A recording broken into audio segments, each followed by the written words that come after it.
Linda coming in. Hello, and welcome once again to a wonderful Wednesday webinar for the Climate Emergency Centre Network.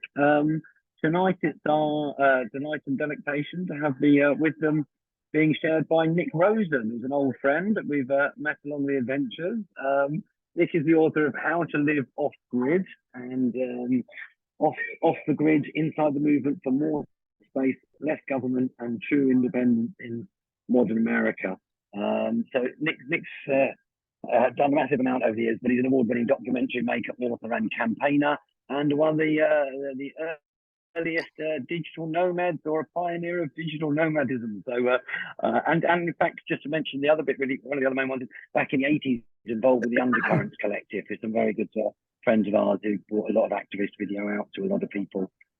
Paul and Zoe and various others. So, all right, without too much further ado, I'm sure Nick has got lots to share with us. Over to you, Nick. Thank you very much for coming. Thanks, Phoenix. I've just remembered that I think we met at a place called Runnymede, didn't we? Is that where we first met? Runnymede Eco Village, that's fantastic. Yeah, remember, occupied. A massive land grab that didn't last very long because they were having the 200th anniversary of Runnymede. Sorry, not the 200th, like the 900th anniversary of the signing of the Magna Carta. Yeah. And there was talk President Obama was going to come, and everybody got kicked off it. And of course, nothing ever happened. We got about 2.5 years, maybe nearly 3, and it did go through court cases right up to the High Court of Justice about the Charter of the Commons and the Magna Carta and things as well. But yes, it did make it to the 800th anniversary and a little bit after, but then it went, I think. But it raised a lot of awareness. I think even Noam Chomsky talks about it as being pioneering. Talked about it to me. Questioning the commons. I got his kind of best friend to arrange the interview, a professor of philosophy at University College London, kindly. And he gave a great interview, didn't he, where he talked about why this kind of thing was important. I'd forgotten about that.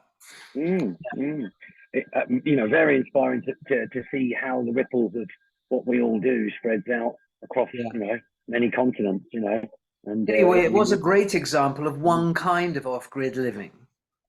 Definitely. It's the kind of off-grid living that unfortunately puts the masses off. And one of the things I'm going to talk about tonight is how to make what we're trying to do more acceptable to the mainstream. And you could argue, well, why bother? But I'll come back to why we should bother. 2 parts to this talk, which I will be quite short, and I want to get over to questions pretty quickly. But can I just start by asking, of the people here, of whom there are now 14, how many of you have intentions or would like to live off the grid at some point, even if you haven't already? Well, I can see 4 hands, but there's a lot of people with their images switched off. So I don't know if we can do voting later. There's 3 chats. Let me have a look at that. You can raise your hand, folks, down in the reactions. You can raise your hand at the bottom, of course, yeah. So if you raise your hand like that, then we can see, and keep it up for a little bit just so we can count there. Helen's got a hand up. 3, 4, 5, 6. Well, most people there, actually. Linda, your video's on. Okay. Okay, so that's interesting. 2, 4, 6 other raised, 7 raised hands, half of us. Well, more than half if you include me. Well, I think it's Helen as well, Habiba, I'm not sure, Crispy, and there's up the top there 7 other raised hands, so 8. Yeah, but not everybody. That's absolutely fine. It's not for everybody. There are all sorts of reasons why it might not be right for you at this particular moment, but that's important to know, and because we want to get on to the practical side of things. But interestingly, I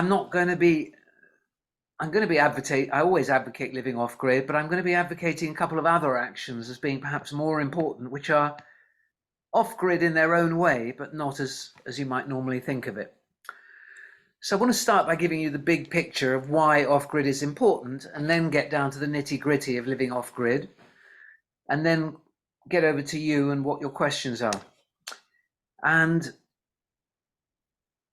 so why does off-grid matter?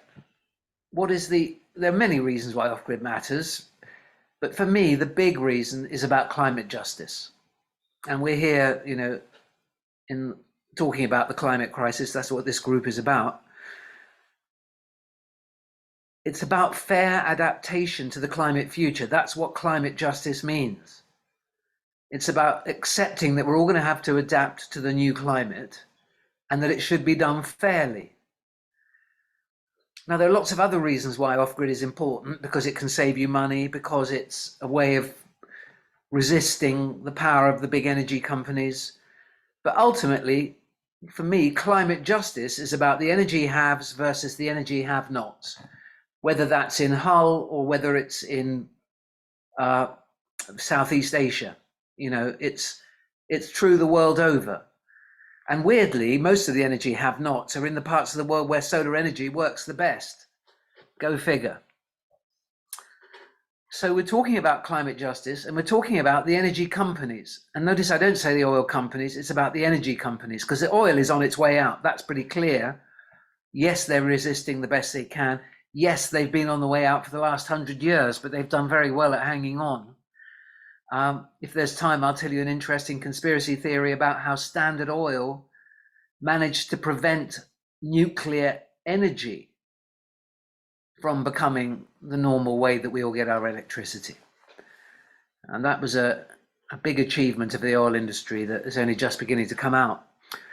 But we'll leave those conspiracy theories for later.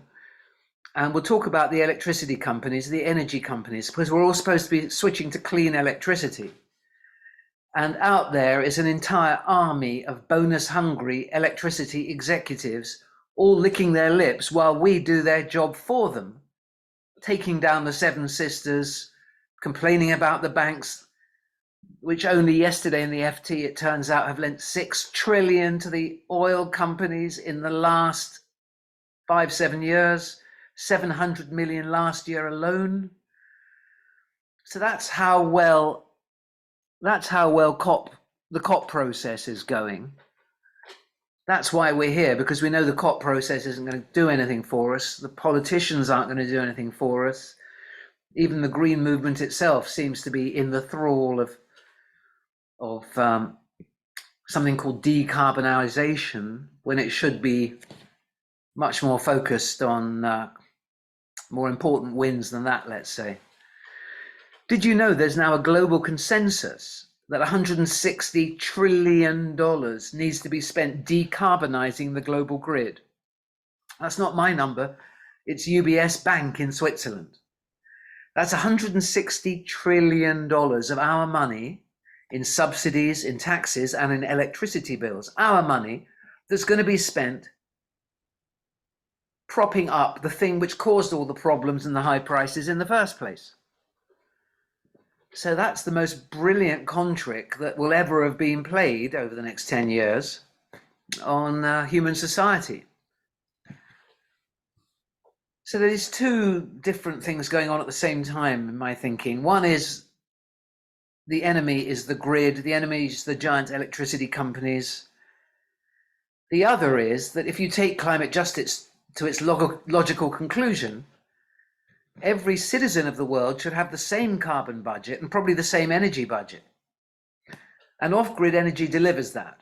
Off-grid energy delivers climate justice, as I hope you can all intuitively understand, but we'll get into more detail later. So that's the big picture. Now, zooming right in on the microcosm, let's talk about the cost of living crisis and today's news, just for example, that it's getting harder and harder to rent a flat anywhere in the UK. I don't know if any of you picked this up yet. I happened to hear it on the radio a few hours ago. A new survey shows that in some parts of the country, the number of days a flat stays on the market has gone down 15 days. It's half of what it was a few years ago, which means it's twice as hard to find a flat than it was a few years ago. There's nowhere to live and there's not enough houses being built. And leaving aside the problem of energy, that's the biggest part of the cost of living crisis. It's the cost of housing crisis, the cost of shelter crisis. But why? But there is a connection directly from the housing crisis to the grid. Why are enough houses not being built? Well, one of the biggest reasons is because they cannot get the grid connection. It's absolutely crazy, but right now the grid is the problem. Not just in this country, but it's particularly severe, particularly stupid, particularly badly managed in the UK. Right now, without any debate, because all right-thinking people are agreed, the Green Party and Friends of the Earth and Ed Miliband and the guy who runs Ecotricity, they all agree we've got to spend a lot of money on green energy. And we've got to spend a lot of money, as I said earlier, decarbonizing the grid, which is, in my opinion, already dead in the water. Right now, in Britain, there's a 10-year waiting list to get your solar farm connected to the grid at exactly the same time as there's a 10-year waiting list to get your housing estate connected to the grid if you're building a new housing estate in the middle of Wiltshire, let's say. I'm not going to make a long argument about this because we can come back to it if you're interested, but I just want to say the grid was the greatest invention of the 20th century. But it's now a relic of the 20th century. It's past its sell-by date, and I think we all know the reasons why. So you've got people wanting to build giant solar farms on the one hand, people wanting to build giant housing estates on the other hand. Why can't we just cut out the middleman, connect the housing estate to the solar farm? Well, we're told it doesn't work like that. And it's true that in today's society, as it's currently constituted, with the lifestyles that we've all grown to expect, that it doesn't work like that, but it could work like that. And that's what we're here to talk about and see if we can make it a reality. The thing that's stopping it is regulation in one form or another, the planning system, the energy regulations, other regulations to do with cooperatives, to do with directors and responsibility and bank loans. The system is stopping us from doing things which are really perfectly achievable if we set our minds to it. So right now, excuse me, at the edges, there are things we can do that get around the system, but we shouldn't have to be getting around the system. The system should be enabling all these things because they're pretty vital, and they wouldn't harm anybody, and they would allow us to live cheaper. So it's a big puzzle to me as to why the system doesn't allow people to live off grid more easily.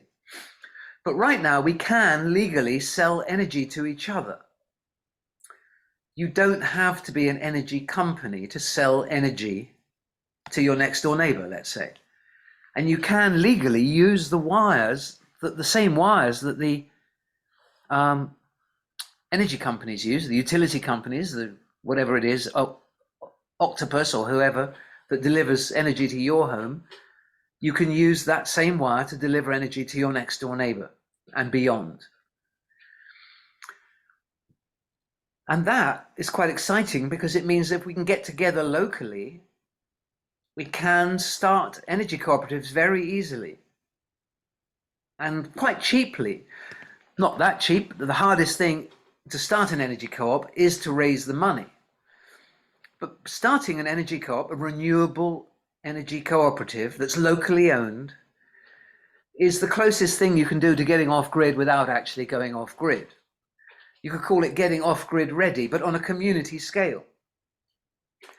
And though at first, it seems hard to raise the money, and we're here to talk about the cost of living crisis, it's not actually out of our reach, out of ordinary people's reach, to raise the money to start your own energy cooperative. Any powerful local network, any respected local online network should be able to do it.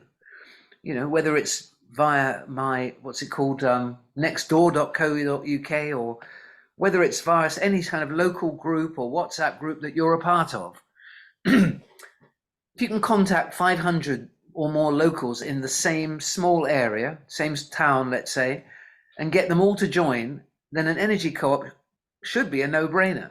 I don't know why it isn't. Perhaps somebody can tell me later why it hasn't happened, but I don't understand what's stopping us, because if you think about it, energy is one of the few things that we do all pay for, along with food and phones and rent in most cases. But some of us live rent-free and some of us don't have a phone. But energy is one of the things we all pay for every month.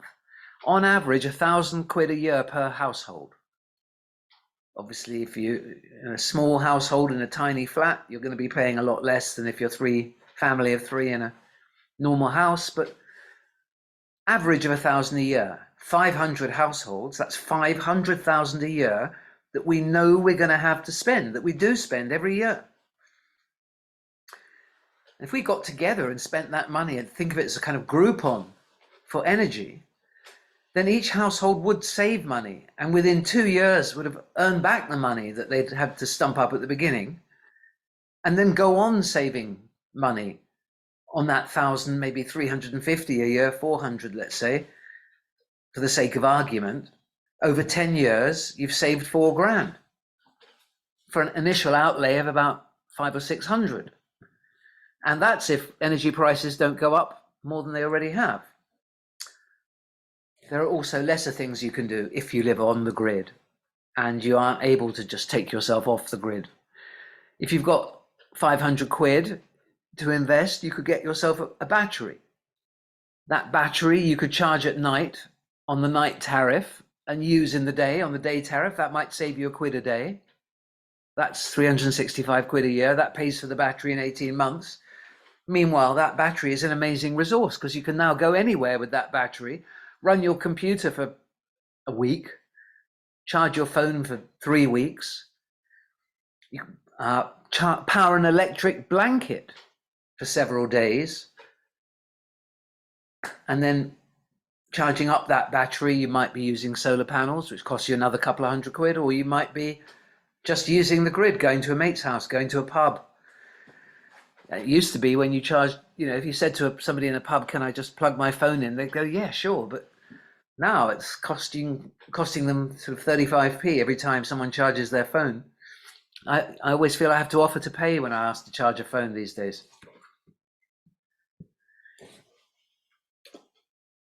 So I've tried to kind of sketch out a couple of quick ways in which you could imagine making some steps towards going off grid in the sense of reducing your dependence on the grid, whether it's the electricity grid, the water grid. But the problem is the more that you go off grid, the more time you're committing. Being off grid's a bit like having a pet. For those of you who've already done it, you know well, you're kind of nurturing your battery, you're thinking about how much energy you're using, you're possibly managing your own sewage plant, otherwise known as a composting loo. You're managing your own water supply, otherwise known as a rainwater butt. And you're running your own power station. But that brings us back to energy justice, because we know this is likely to be the future. We know there's going to be an energy crisis, an energy shortage. We know that energy is tied up with global geopolitics. We know what happened when the Ukraine war started. We all know that we need energy security to be ramped up in this country, both for geopolitical reasons and for our own personal survival reasons. We know it, but we're not doing anything about it. So if those 500 households get together and raise the money, then some of those problems of running your own power plant can be all handed to one person. One person could manage a lot of the inter-household trading, a lot of the admin that's needed to power 500 households, and still leave us with plenty of change out of our £1,000 a year. Plus, we'd have the extra energy security. Plus, we'd have a resource that can be sold on to others. So my ideal scenario for off-grid in this sense, in this kind of energy, electricity sense, is a small village like somewhere where Lara lives that has a big energy user near it, like a duck farm, for example. And if you can somehow harness the energy use of the duck farm together with the energy use of the local residents, many of whom probably work at the duck farm, then you can probably get a deal where the local residents pay almost nothing for their energy. But we're encouraged not to think about all that. We're told to just, move on and recycle your litter and go on some demos, but don't actually do anything about it yourself. Meanwhile, huge sums are being handed to those people who caused the problem in the first place, so they can do something about it, so we don't have to. What are they doing about it? Nothing. What are they doing about it? They're building carbon capture plants for several billion quid each that will capture about the same amount of carbon as 10,000 trees, and which are only needed because of huge centralized energy setups which shouldn't even be being built in the first place. If you look at, let's say, the new Sellafield that's coming up, it's going to cost 32 billion. How many microgrids could we build with that 32 billion of public money, plus the highest electricity costs that anybody's ever had to pay in this country? When I started writing about off-grid living over 10 years ago, I saw it as a lifestyle choice, something beautiful, a subculture that I was part of, a valid way to live that wasn't for everyone. But increasingly, I've come to the conclusion that it is the future of energy. And that, to continue the thought that the grid is a 20th century relic, that these days, most of us, most of the time, don't need the grid anymore. Of course, there's hundreds of exceptions. There's people on kidney dialysis machines. There's people who need to get to visit their sick relatives, who've got to travel there somehow. There's all sorts of reasons why some of us, some of the time, need the grid. But some of us can stay off grid all of the time, and all of us can be off grid some of the time. And those things which do need the grid, by the way, suddenly were joined.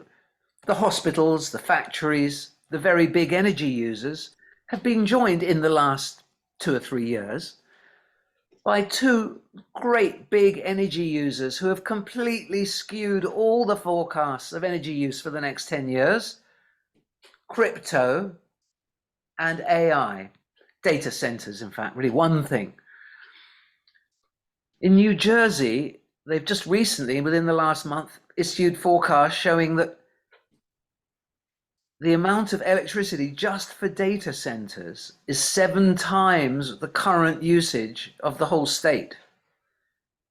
And these are serious forecasts, reported in the New York Times and I can't remember where else, that are just coming out right now. So all this green electricity that, well, first of all, we don't know where it's going to come from. And secondly, we're not going to be able to get our hands on it because the data centers will be snapping it up. So that's another reason to go off grid, because you literally won't have any other option. Where was I? Yeah, so I've been coming around to the idea that it wasn't just a nice lifestyle, it was actually something really seriously important on a global scale for climate justice and a genuine alternative to the current system. The tech advances in the last 10 years since I started writing about it, microgrids, batteries, low energy products of all sorts, the fact that we can now carry around this incredibly powerful computer in our pockets, all of us, are what has made a completely independent digital nomad type lifestyle possible. Now, obviously, there have been digital nomads since the 80s. There was a guy who cycled around California with a laptop built into his handlebars. But that is a kind of crank kind of off-grid that I'm not talking about. The digital nomads I'm talking about are people who are making a living from their laptop wherever they are in the world, wanting to live a mainstream life, wanting to do the right thing, but not focused on trying to live an ecological life, but probably living one nevertheless. So let's try and imagine a future where all of us are off grid most of the time. Not all the time. Perhaps we've got a house or a home or a shed or whatever we live in, and we've got a battery there, and we've got a solar panel, and it's charging up most of the day.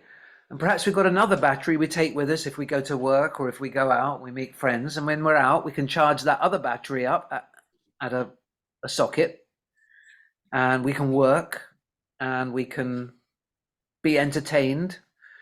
And then we get home and we plug back into the other battery, or if it's run out, we've got the battery that we carry around us.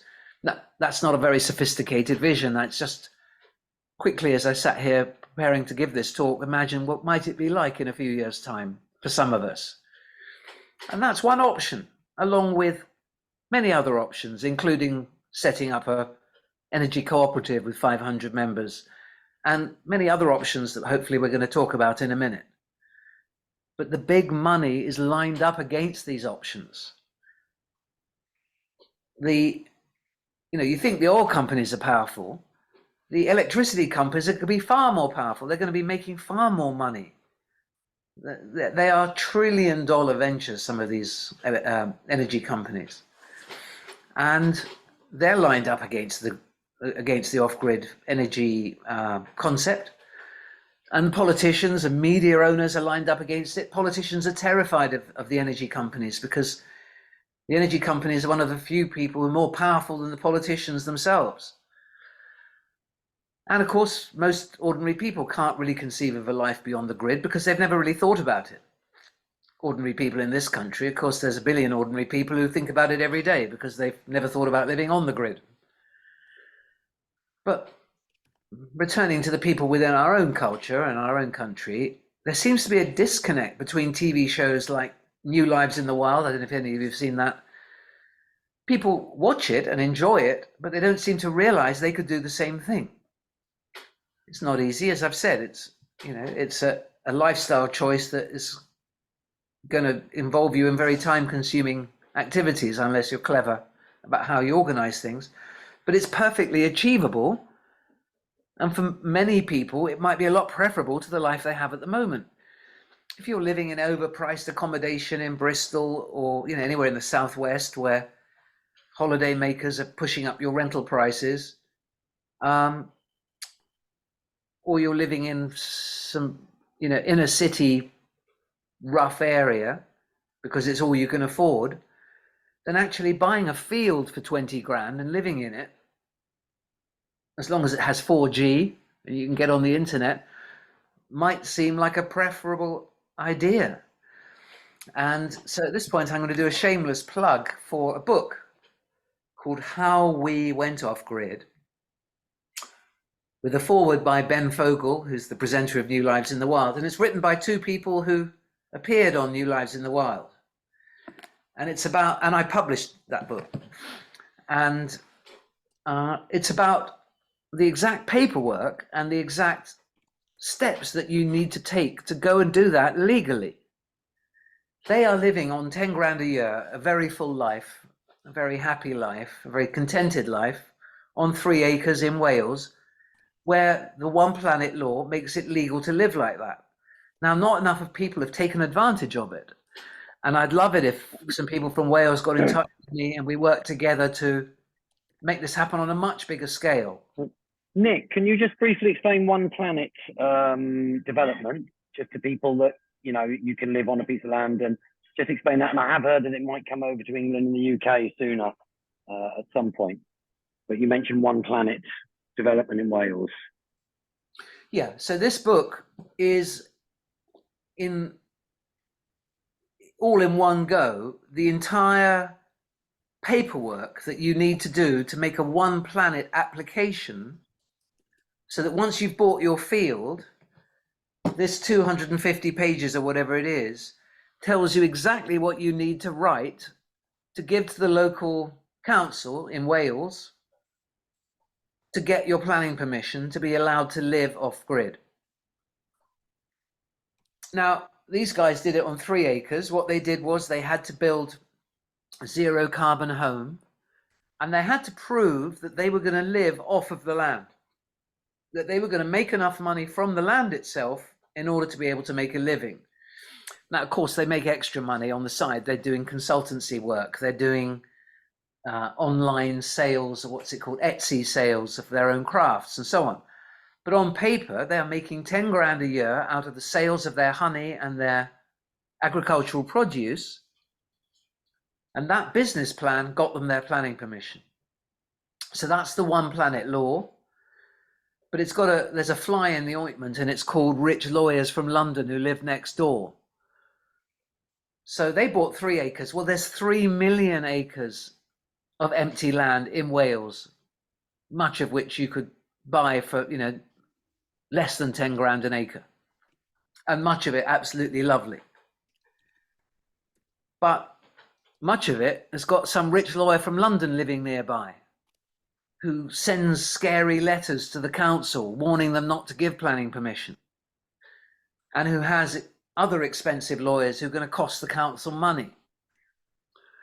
But if we can get together and we can line up a few people who all want to do this, not necessarily together, it might be in 6 different places, but we can get one lawyer, one production line for the planning applications, one PR campaign, one lobbying activities, to the local council, and we can choose a local council that we know we've got a friend in the planning department. So again, that's not a random idea. I went to a lot of trouble to publish that book, but it is just one idea of many that can take you off the grid. And I should probably finish just by talking about the off-grid map. And at this point, maybe I could screen share, but I haven't prepared it. But maybe in the Q&A, if you're interested, I'd like to show you the off-grid map. It's on the off-grid website. And it's a place where you can go to meet other people to go off-grid with. You can put a mark. I can find that. Mm-hmm. You can say, I'll be in, I want to go off-grid in Cardigan, or I'm living in Hull and I want to go off-grid in Hull, whichever. You put yourself anywhere you want on the map, and you can find other people in that same area to go off-grid with, or to start an allotment with. And by the way, if 6 people in the same council area want to start an allotment, then the council is obliged to consider and try to find you some land to do that. And within a couple of weeks, the off-grid map will automate the whole process. So you put yourself on the off-grid map, and when there's 6 of you in the same area, the map will write to you, because it's a very intelligent map, and tell you that there are now 6 of you in the area. It'll ask you if you want to identify yourself to the other 5, and it will write a letter on your behalf to the local council asking, from all 6 of you, asking for the idea to be considered. And when it comes to local energy cooperatives, you can put yourself on the map and say, I want to start a local energy cooperative. I just want to be a member, or I want to be an investor, or I want to help run it. And so these are all ideas that are currently live, and I hope to be kicking off in the next few weeks. So now, that's all. Nick, I can find that off-grid map and share screen in a bit when you want. Well, if anybody wants to have a look at it and be talked through it, but it's there if, you could just get it up on the screen here if you want. I'll just go back to Zoom now. If you want to share screen and put it up, then please do. Yeah, let's just have a quick look there, because that is a brilliant thing. And you mentioned something about councils had an obligation to do something. I missed that. Oh, you missed that because you were doing that. Yeah. So well, the answer is councils have an obligation when 6 or more residents say they want to start an allotment. The council has an obligation to consider that. They don't have an obligation to provide it, but they would have to have a reasonable reason for not providing it. Okay. You might need to chivvy them a bit with a local councillor, but that's what off-grid will be there to help to do. Sorry, it's taking so long to load. I'm afraid I'm embarrassed now, because I should have done a quick restart of the server before we started, but it's good to see the horrible reality that it's taking too long to load.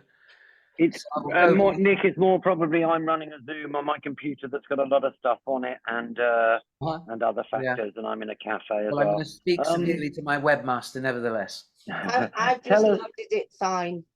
Oh, that's nice to know. Okay, it's my end.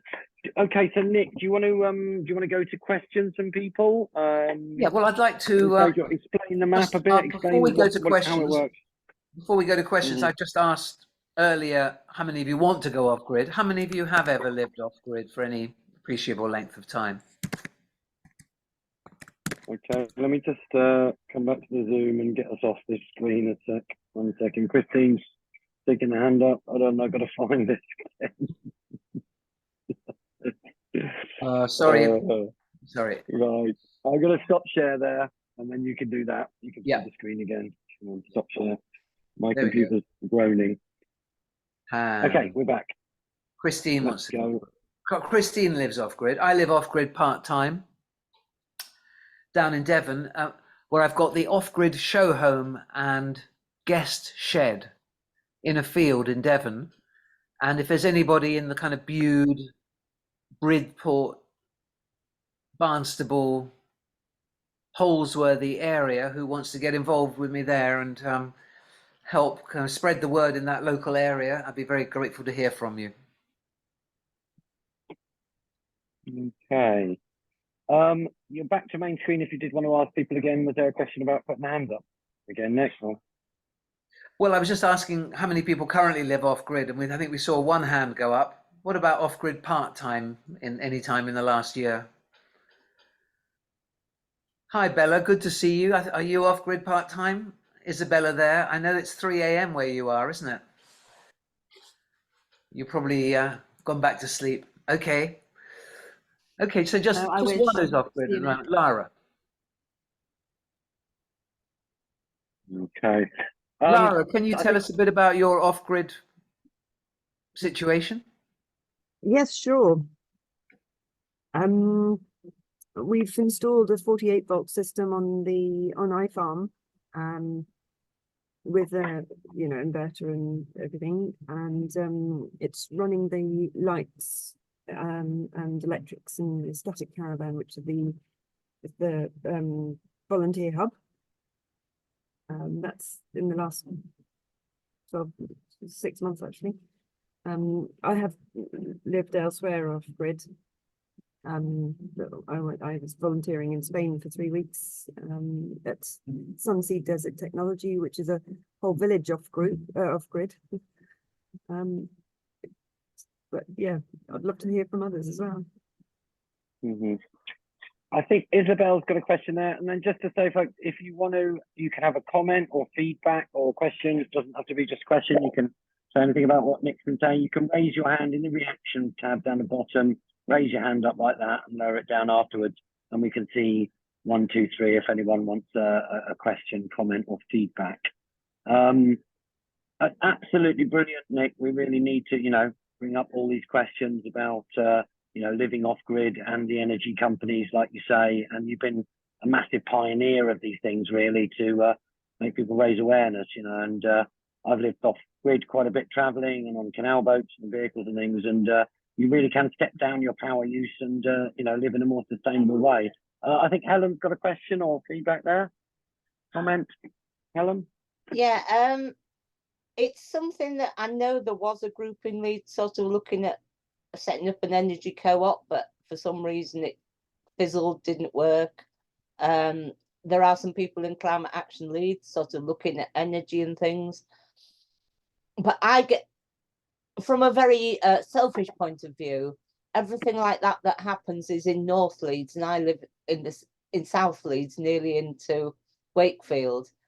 How close do people have to live to each other to have a grid together? A community co-op. What sort of area would they have to be living in?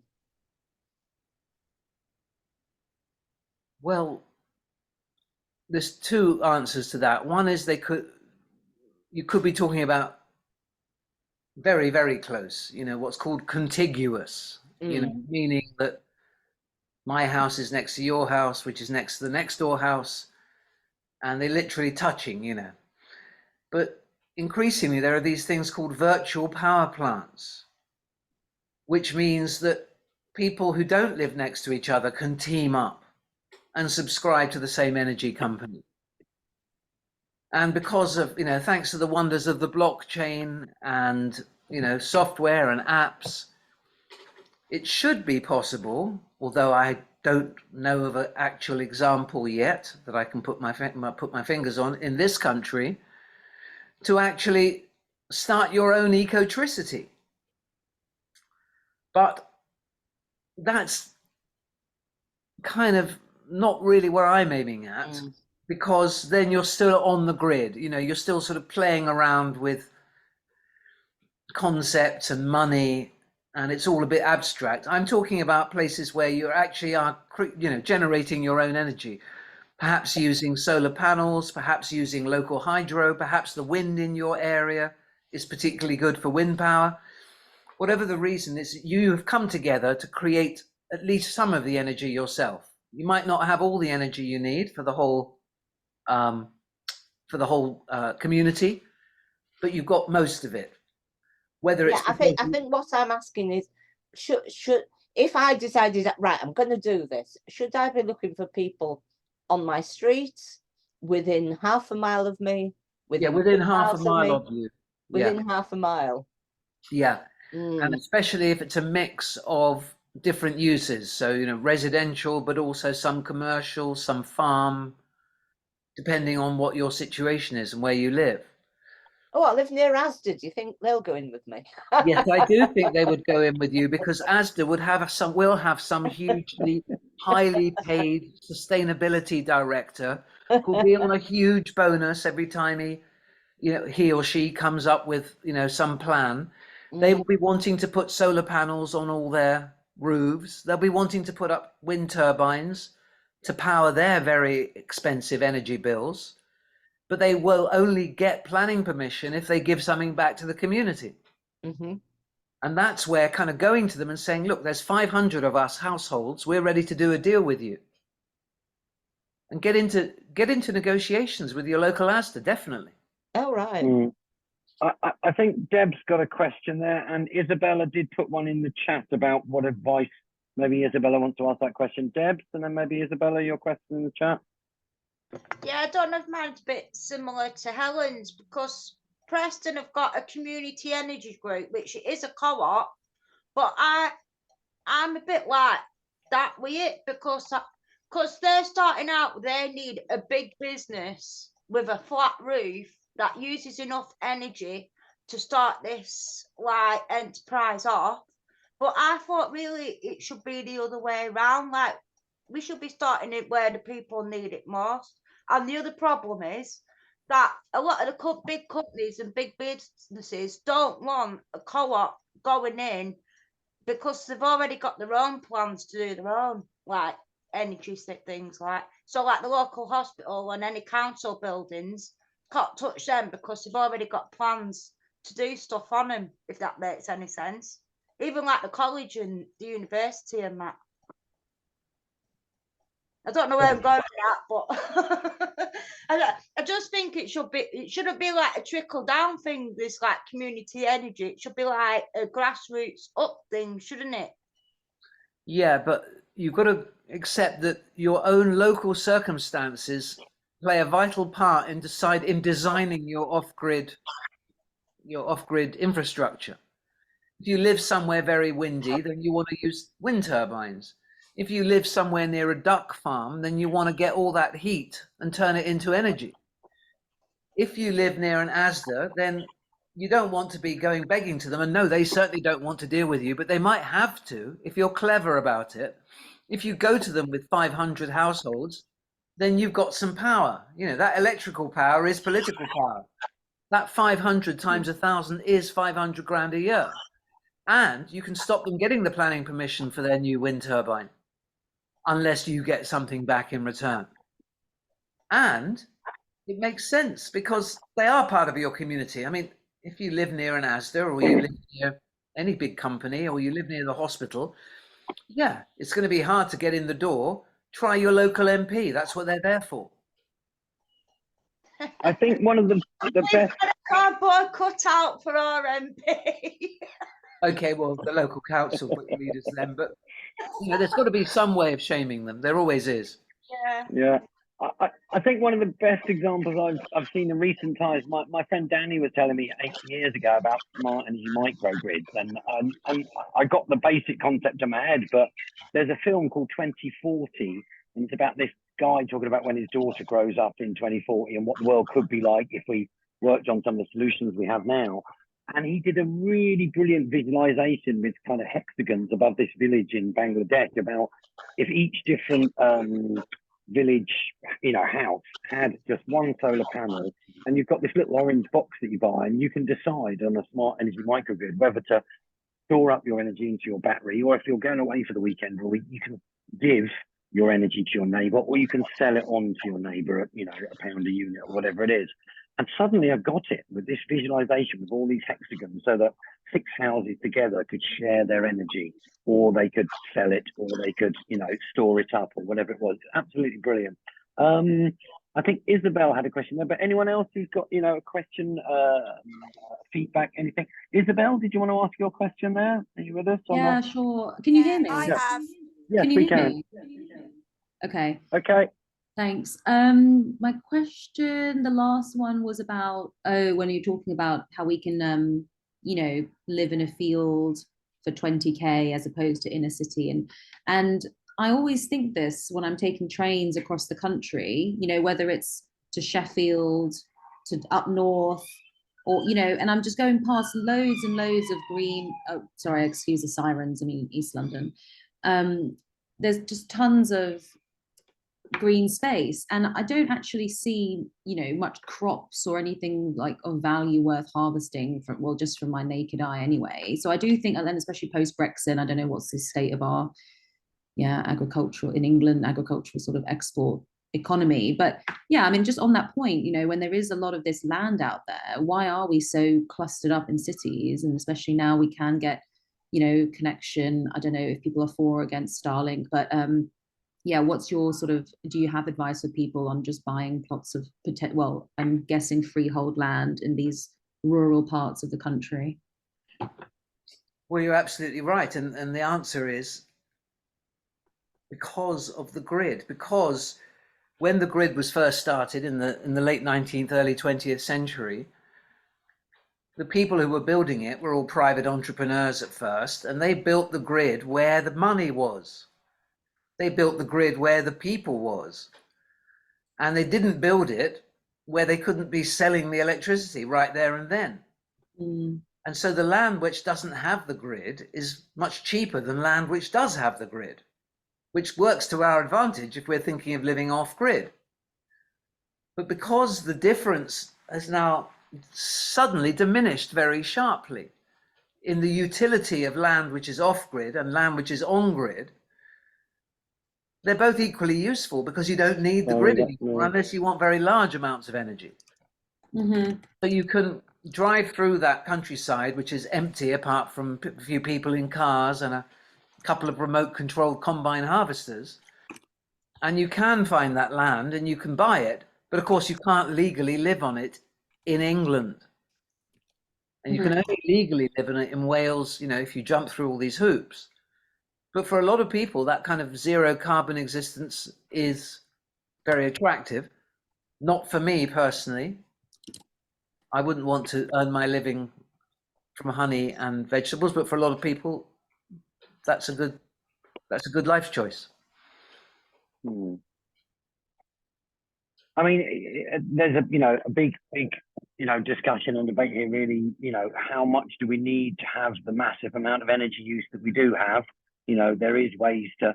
I think there's a big book all about Project Drawdown and what we need to do, and stepping down our use of electricity is one of the major things. And I know, having lived off grid at festivals and events and different things, we can step down our electric use. We can use inverters and things.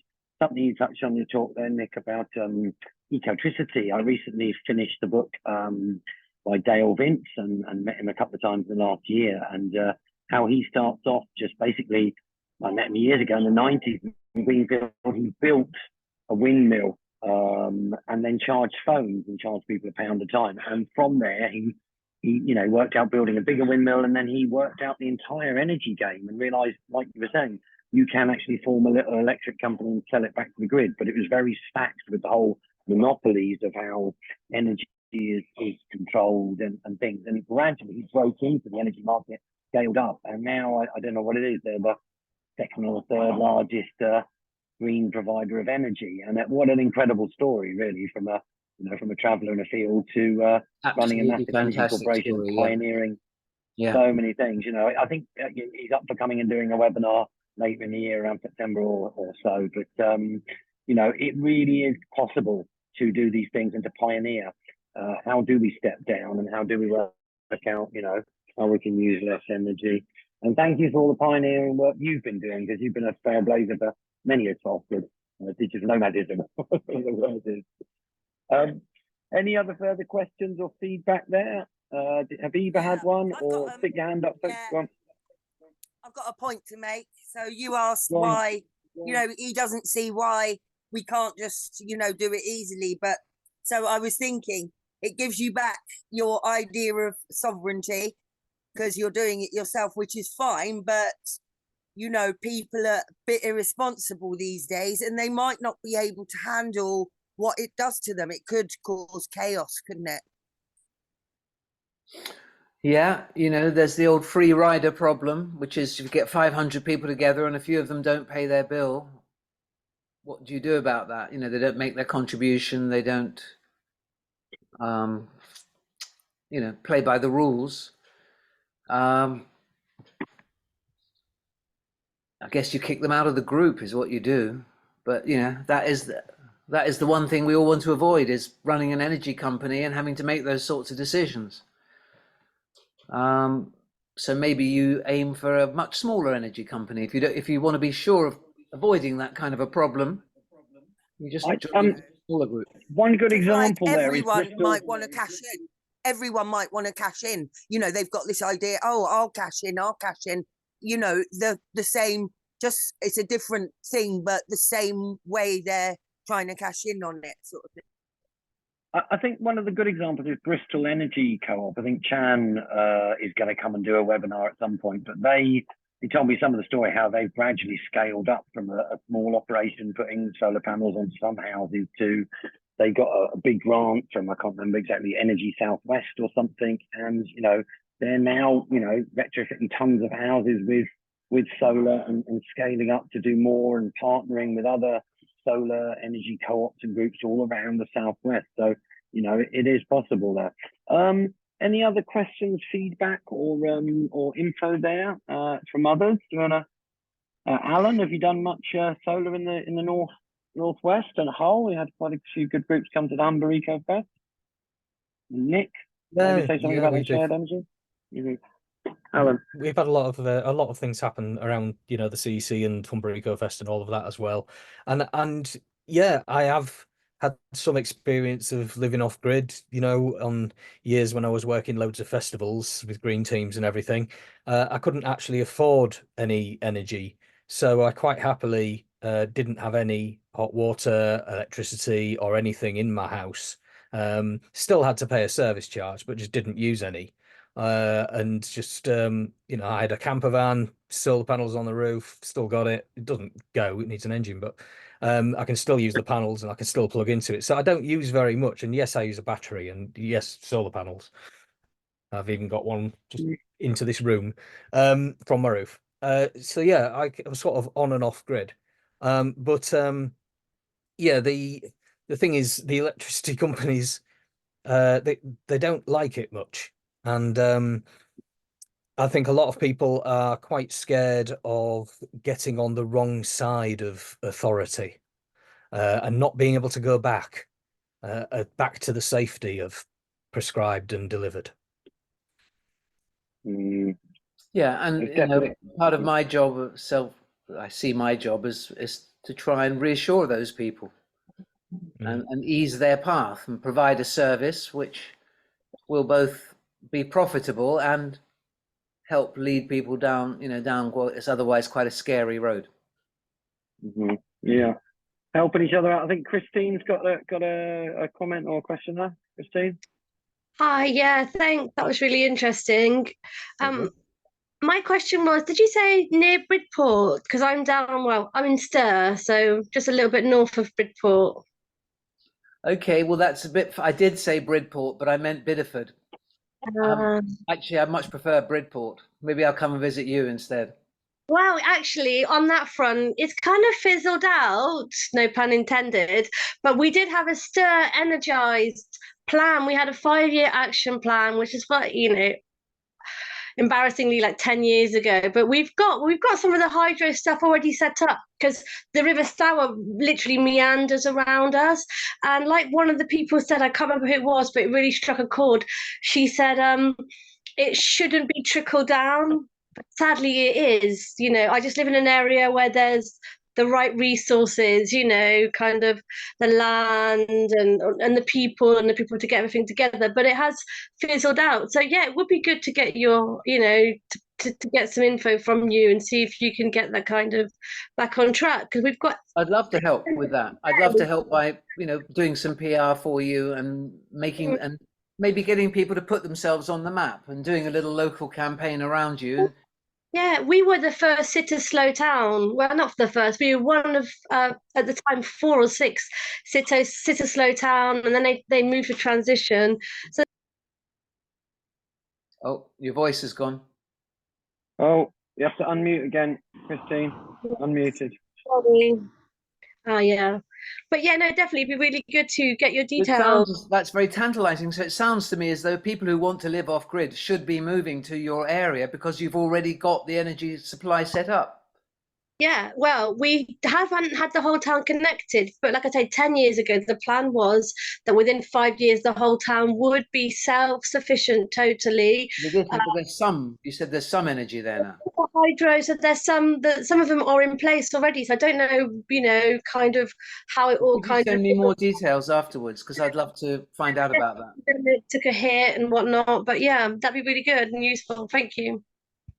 Sure. I think, nice one, Christine. I think, is it Nick in Hereford? Are you saying about the solar co-ops near you? Do you want to mention something about that?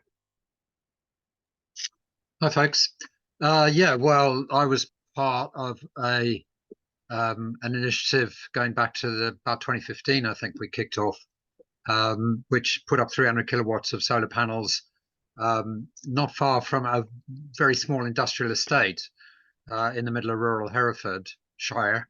And it's still there. I mean, I drive past it all the time. It was one of those things that should have been the beginning of greater things, but then got stomped on, as so many of these good initiatives did, by the Tory government, who, in fact, I was extremely annoyed to be listening to the radio while I was washing up the dishes earlier on today. And there was a whole thing, I think it might have been on You and Yours or something like that, about why has solar power not taken off in this country? And the answer is very simple, because the Tories made sure it didn't, essentially.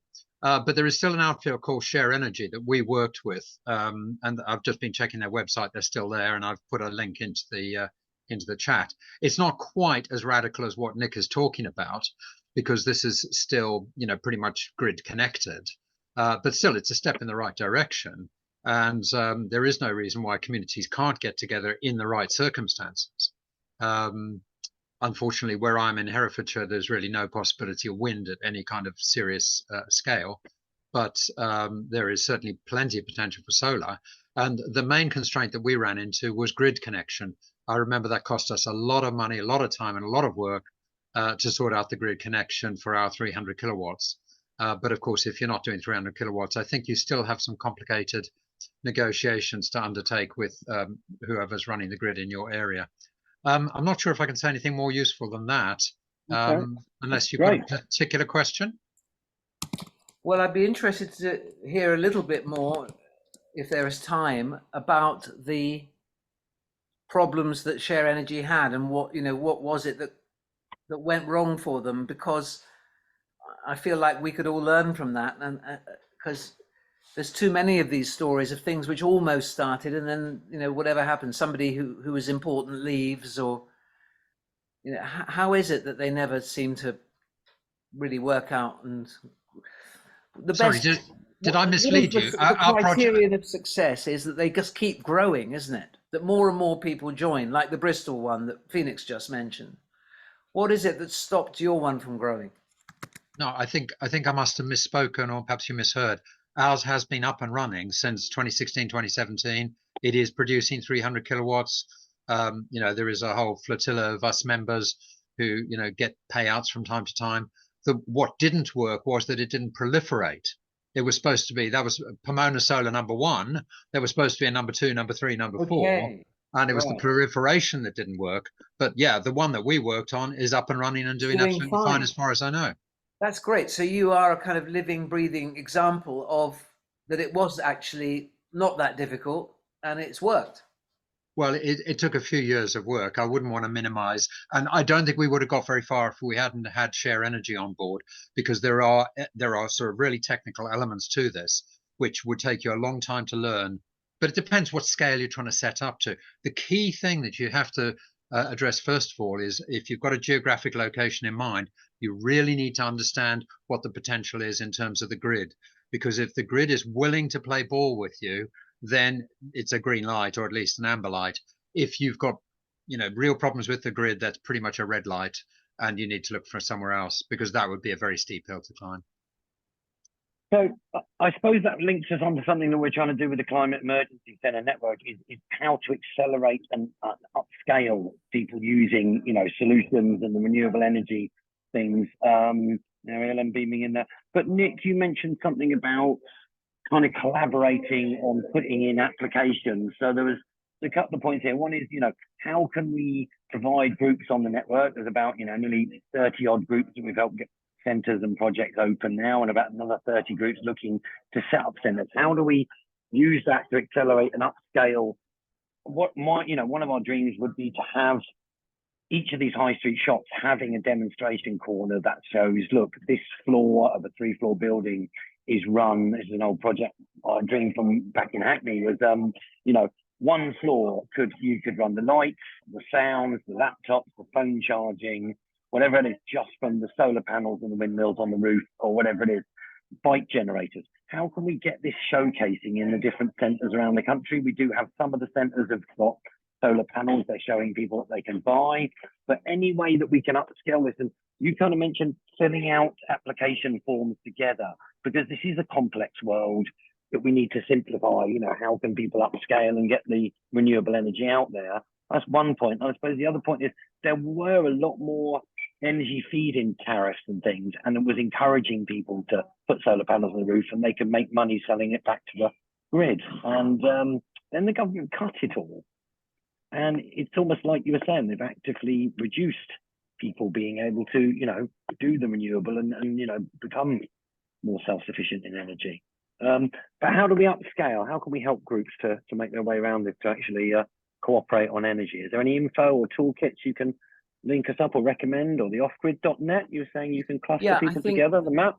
The answer is that there isn't anything, and that if there's anybody here who wants to collaborate with me in grant proposal writing to try and get money for the 30 offices around the country to provide advice and to provide expertise, but that is exactly what offgrid.net wants to be doing over the next few years, is being a central repository for that expertise, and trying, through economies of scale, trying to help everybody at once to have the expertise on hand. But of course we've got to finance that just as well, just as much. And it'd be great to try and write a grant application, probably to charities, cost of living charities, Peabody, people like that. But you've got to remember, every place is different. There is no one size fits all advice. There's no one size fits all demo. The demo lies in identifying the place you want to do it, and then tailoring the plan to that place. And in the same way as that book I held up earlier, which I don't know if I held it in front of the screen, because I wasn't looking at the screen. Yep. And I now see it's in mirror writing. It's about getting a template, as in that book, but then applying it to your own particular circumstance. So those guys, Matt and Karis, they make their money from honey and vegetables, but you might choose to make your money from training, or from solar energy and selling that to your neighbors. And it, or wind energy. It depends on the actual place as to what it is you can sell. Okay. Brilliant. Okay, I think there's one last question there from Chris B, and we'll probably, if anyone wants to bring in any final bits, but we really should probably wind it up fairly soon here. Really interesting, really informative. Chris B, did you want to ask your batteries question there? And thank you very much, Nick, for the useful links. Pop any more in there? No problem. So we're in Phoenix, notes for I'll other hopefully people. see you before, but otherwise I'll see you at Green Gathering, which will be a great Definitely. place to, you know, make more plans for energy cooperatives. We'd definitely like to chat to you about, getting some grants to help the different centres and Yeah, things. well, let's get going so on that, because it's tedious work, but it's got to be done. Yeah. Chris B, did you want to ask your battery question? Can you hear us?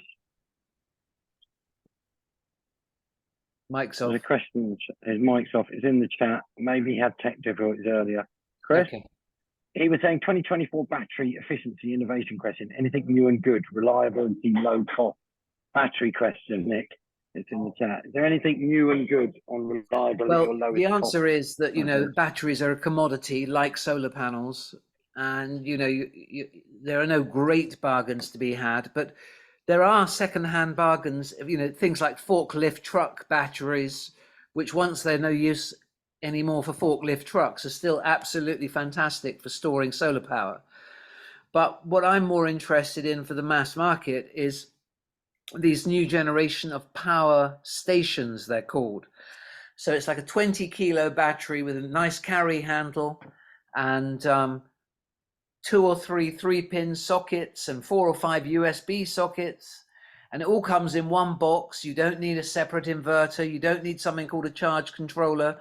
You can just plug the solar panel straight in and it starts charging.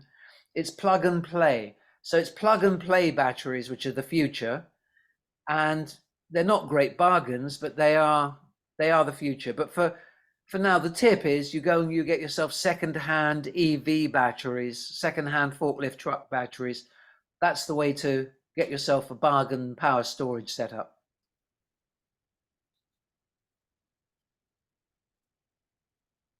Now I can't hear you, Phoenix, this time. Chris is Sorry, I'm muted. What was the what was that you just mentioned? What are they called? The power station thing you just mentioned?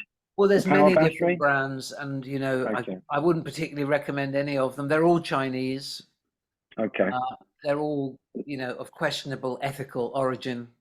Not just Let's because come over they're to Chinese, Alan. because they're lithium, Okay. all those things, you know.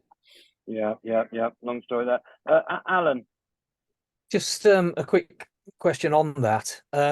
When traveling down roads, I keep seeing these similar devices, which obviously have a battery built in. They've got like an upright wind turbine on the top. They've got solar panel down either side. They seem to be powering the roadworks, and they're on wheels. I mean, is it possible to get hold of those things? They'd be brilliant things to demonstrate for a CEC, to be able to demonstrate to people. Here's wind power and solar power, and look how much is coming out of it. I'll roll it into your house for your garden for a day, and then we'll roll it down that street. Can people? Are they only available to roadworks companies? I never see them anywhere else. Well, I imagine you can rent them from Travis Perkins or whoever, and that they're jolly expensive, you know. But Probably, yeah. yeah, let's try. If you've got any photos, I'd be interested to see them, and I'll try and get my hands on one. So just nice one, Alan. That's a good point. I've seen quite a few versions at festivals. In fact, Matey's been chasing me today to talk to Bimble Solar. If you have a look at Bimble Solar, they've got lots of really good kit, and also you know, building little mini like trailers that you can pull along that have got wind and solar on it that power up a battery bank and things. All of these things we've seen at festivals and, you know, self-sufficient areas for years. So many festivals that are completely run by wind and solar. There are several of them already. So, all right, folks. Well, it is possible. Go and Hey, visit. Phoenix, before you go, I'm really interested in all the chat, and I'm trying to copy it, but I can't. Is there a way of downloading? If you send me all those different links, they look really important. Yeah, I'm gonna save the chat, and it will be published on the WhatsApp, which is in there. Let me just have a look at my save chat. I'm just going to put in 2 solar festivals. One is, well, there's Bimble Solar, which is a supplier. We're going to wind up there, folks, but I'm just going to find Bimble Solar. These guys provide some of the, you know, best, you know, solar kit for festivals and things. Nope, another one. And then the other one is Small World Solar Festival, which basically is an amazing, totally solar powered festival, been going for many, many years, and all of the music, all of the entertainment, everything is powered by that. So have a look and check out Small World Solar. Solar Festival, Small World Solar Stage. There we go. All right, I'm going to save that chat and I will email it to you after this, Nick. And we will also put it in. Can I just I look say, forward to going through all those links that people have put in, and thank you for all of them. And Can I obviously, just- please contact me. Anybody who's got any more further questions, do get in touch. yeah, Do you want to pop an Phoenix, email in and then Helen? Phoenix, Helen? Yep. if you Go on, if Helen. I send you the documents I do, it's easier to read than the text, and it's got all the links turned into proper links. So I'll send it to you and you send it on to Nick. Please, Thank you. That's yeah. very kind of you. please do. Yes, Helen, that's great work you're doing there. I think very last question I have goes to to go. Mary Bye, Ellen. everyone. Bye-bye. If you got to go, I have email, to go. guys. Yeah. Put See a you couple of words soon. in the Love. chat of what you thought. Thank you, Habiba. Lots If anyone of wants to love. put 3 words in the chat about what they thought about tonight, Mary Ellen of Small World Solar Festival. Do you want a last word, really? And we'll wind up, stop recording. I'll pass over to Nick. But Mary Ellen? Speaking of Small World Festival, it's coming up. I'm going to be going there on this Sunday, and I just want to invite everybody to please come along. We've got a speakers forum and a campaign space there, and we'd welcome Nick and yourself and everybody who can come along to come and talk to more people about these issues. So, Hey, Mary Ellen. Hi. I gave a talk last year. I was wondering if there's any chance that an invitation from you to give another talk might get you have me an some sort of vehicle pass that would allow me to slide by in without paying the 120 quid, whatever it is. Yeah, well, yeah, you're most welcome, Nick. Small World runs on take what you need and give what you can, and very much runs on solar energy and our heart energy. So I'm asking all our speakers, all our volunteers to please come, please join us, please do what you can, and if you can afford anything towards your parking, towards your ticket, please do that. I've asked Pony for help with people who can't afford to buy a full price ticket, and he's offered for us to have friends and family ticket of just £70. And so if people can afford that, but if anyone can't afford that, even if they put £10 or £20, whatever they can afford towards being there, so that we're all contributing rather than just taking. And I think Mary Ellen. the small world, is kind of how we should treat the big world. And if we can all, I mean, Phoenix is such an example of just doing what needs doing, and yeah, that's what we need more of. So yes, please do come, please speak, please, if you can, do a workshop, a discussion group, doing something like this in the campaign. Mary Ellen, I'm just around the corner from there now, and I look forward to seeing you there. Okay, Yeah. lovely. Well, there you go. Nick's got a ticket into Small World there from the talk. I'm going to stop the recording there, folks, but thank you so much for coming. Thank Nick, you, I'm going to Phoenix. give you the Great to last be word. here. Lovely to see you all. Yeah. Thanks, Laura. Yeah. Bye. And Nick, please put your email in the chat for people, then we'll save that and Helen will send it across. Thank you very much, everyone, for coming, and see you next week. Next week, we've got a really special one, Ecocide Law with Jojo. How do we change the law? Mission Life Force, how do we change the law so that corporations can't keep committing, ecocide to nature? Mary Ellen? Yeah, if anyone does want to come along, if you do have a campaign or a talk or whatever that you would like to include there, please get in touch with me. Phoenix number and my contact details, or if you can pass yours on to me through him. Pop an email in the chat now, Mary, and we've got to go. I think the cafe I'm going to do that. Close soon. Big love. Thank you very much, Nick. Tune in next week, Wednesday, 7 to 8 for for Jojo from Ecocide Law. I think the following week we've got Birmingham Friends of the Earth with Karen. They've set up a climate emergency centre in a place that's been going for 20, 30 years, the warehouse in Birmingham, Friends of the Earth. And the following week we've got George Marshall, who's a long-term activist of 30 plus years.